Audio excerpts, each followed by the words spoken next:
안녕하세요. 오늘 저희는 리 스트로벨의 예수는 역사다 오디오북을 좀 더 깊이 들여다보려고 합니다. 예수 그리스도에 대한 역사적 증거들을 한번 파헤쳐 보는 거죠. 네, 맞아요. 이게 단순히 그냥 믿음의 문제를 넘어서요. 저널리스트가 정말 취재하듯이 사실과 증거를 따라가는 방식이거든요.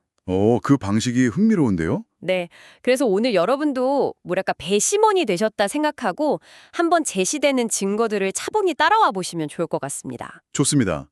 그럼 시작해 볼까요? 그 전에 스트로벨이 겪었다는 제임스 딕슨 사건 얘기가 잠깐 나왔었는데 그게 좀 인상 깊었어요. 아, 네, 그 딕슨 사건이요. 처음에는 유죄가 너무 명백해 보였는데 증거를 다시 보니까 완전 반대가 되었다고요? 이게 우리가 오늘 증거를 대하는 태도랑 좀 관련이 있을 것 같아요. 바로 그겁니다. 그 사건이 스트로벨한테는 선입견이라는 게 얼마나 판단에 영향을 미치는지 깨닫게 해준 계기가 된 거죠. 아하. 경찰관이 총격으로 다쳤는데 처음엔 딕슨이 쏜 게 분명해 보였어요. 그런데 알고 보니 경찰관이 불법 펜건을 가지고 있었고 이게 사고로 발사됐을 수도 있다는 가설이 나온 거예요. 네. 그러자 기존의 증거들이 갑자기 딕슨의 무죄 쪽으로 해석되기 시작한 거죠. 그러니까 우리가 예수에 대한 증거를 볼 때도 혹시 나도 모르는 어떤 가정을 미리 하고 있지 않은지 이런 열린 마음이 좀 필요한 것 같습니다. 좋은 지적이시네요. 그럼 가장 기본적인 질문부터 시작해보죠. 복음서 말입니다. 예수님의 삶과 가르침을 담은 이 기록들, 과연 믿을 만한 역사 기록일까요? 아니면 그냥 후대에 만들어진 신화일까요? 네, 아주 중요한 질문이죠. 스트로벨도 그래서 크레이그 블롬버그 박사 같은 신약학자들을 찾아가서 이 부분을 집중적으로 물어봤는데요. 네, 결과가 어땠나요? 블롬버그 박사의 주장은 복음서들이 사건 발생하고 나서 비교적 정말 빨리 기록됐다는 겁니다. 고대 문헌 기준으로는요. 비교적 빨리라면 어느 정도를 말하는 건가요? 그러니까 많은 목격자들이 아직 살아있을 시점이라는 거죠. 이게 왜 중요하냐면 전설이나 신화가 막 부풀려지고 만들어지려면 시간이 꽤 필요한데 그럴 시간이 물리적으로 부족했다는 거예요. 목격자들이 살아있을 때 기록됐다면 확실히 신빙성이 높아지겠네요. 그렇죠. 그리고 초기 교회에서도 대체로 마태, 마가, 누가가 저자라고 봤는데 이건 그들이 직접 목격하거나 혹은 목격자에게 직접 들은 내용을 바탕으로 썼다는 걸 시사하는 거죠. 그렇군요. 그런데 성경 외에 그러니까 기독교인이 아닌 역사가들의 기록 같은 것도 있을까요? 그런 게 있다면 더 객관적인 증거가 될 텐데요. 아, 네, 있습니다. 중요한 외부 증거들이 몇 가지 있어요.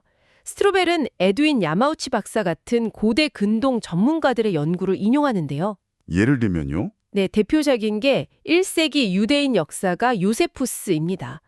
이 사람이 예수님의 동생 야고보의 죽음에 대해 기록하면서 예수님 본인에 대해서도 언급을 해요. 지혜로운 스승이었고 많은 사람들을 가르쳤으며 본디오 빌라도 총독 시절에 십자가형을 받았다 이런 식으로요. 요세푸스가 그렇게 기록했군요.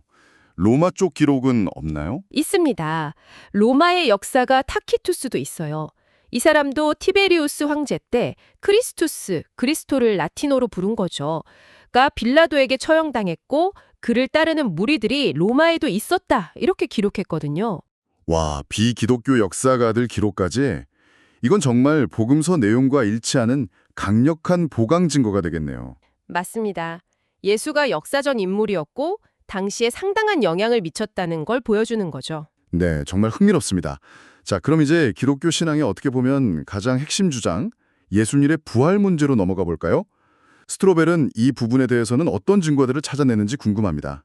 네, 부활 주장은 정말 여러 각도에서 검토가 되는데요. 우선 첫째는 의학적인 증거입니다. 의학적 증거요? 네, 알렉산더 메드렐 박사 같은 의학 전문가들의 분석인데 십자가형이라는 게 워낙 잔혹하잖아요.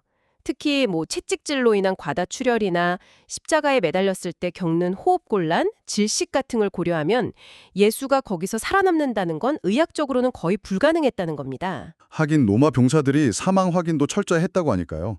십자가에서 살아남기란 어려웠겠군요. 그럼 다음 증거는 뭔가요? 둘째는 빈무덤에 대한 증거입니다. 이건 윌리엄 레인 크레그 박사 같은 분들이 강조하는데요. 이 빈무덤 이야기가 기독교 신앙 형성 초기에 정말 아주 일찍부터 나타난다는 거예요. 네. 근데 여기서 진짜 흥미로운 포인트는 복음서들이 하나같이 여성들을 빈 무덤의 첫 발견자로 기록하고 있다는 점이에요. 아, 저도 그 부분이 좀 특이하다고 생각했어요. 그렇죠. 당시 사회에서 여성 증언은 법정에서도 거의 효력이 없었거든요. 만약에 제자들이나 누군가가 이야기를 꾸며내려고 했다면 좀 더 신뢰받을 만한 남성 증인을 내세우지 않았을까요? 아, 그러네요. 오히려 여성들을 첫 증인으로 내세웠다는 점이 꾸며낸 이야기가 아닐 가능성을 높여준다, 이런 말씀이시군요. 바로 그겁니다. 역설적이지만 그게 오히려 역사적 진실성을 뒷받침한다는 거죠. 야, 정말 흥미로운 관점이네요. 그럼 마지막 증거는 뭔가요? 셋째는 부활하신 예수님이 나타나셨다는 그 현현에 대한 목격자 증언입니다.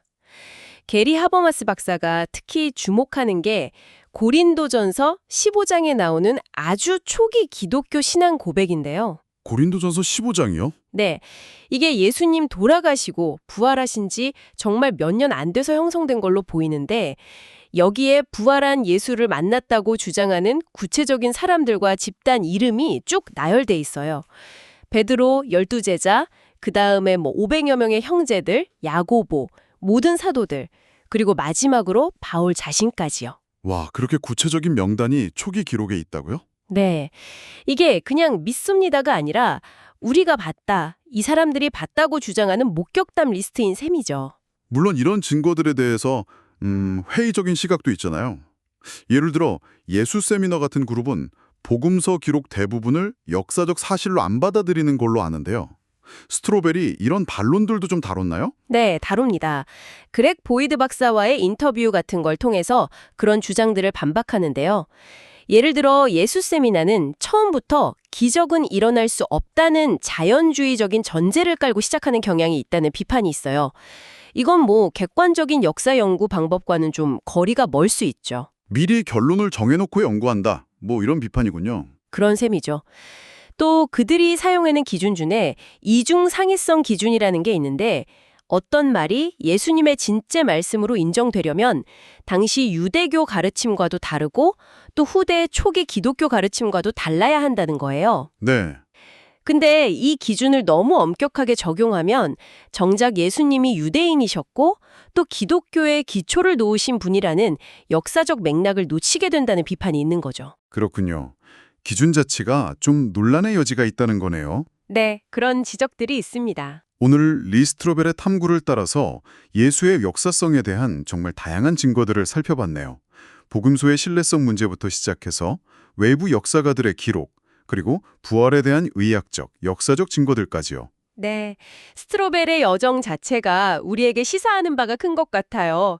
증거를 정말 꼼꼼하게 또 때로는 기존의 내 생각에 도전하면서 따라가다 보면 예상치 못했던 결론에 이를 수도 있다는 걸 보여주잖아요. 맞아요. 결국 중요한 건 오늘 제시된 이런 증거들을 듣고 여러분 스스로가 배심원처럼 종합적으로 판단해 보시는 거겠죠? 네, 맞습니다. 스스로 평가하고 결론을 내리는 과정이 중요합니다. 오늘 들으신 내용들이 여러분께 어떤 질문을 던졌을까요? 혹은 이 부분은 좀 더 알아봐야겠다 이런 생각이 드셨을 수도 있겠습니다. 이 증거들을 최종적으로 어떻게 받아들이실지는 결국 여러분 각자의 몫일 겁니다. 스스로 질문하고 답을 찾아가는 그 과정 자체가 의미 있는 탐구가 되지 않을까 싶네요.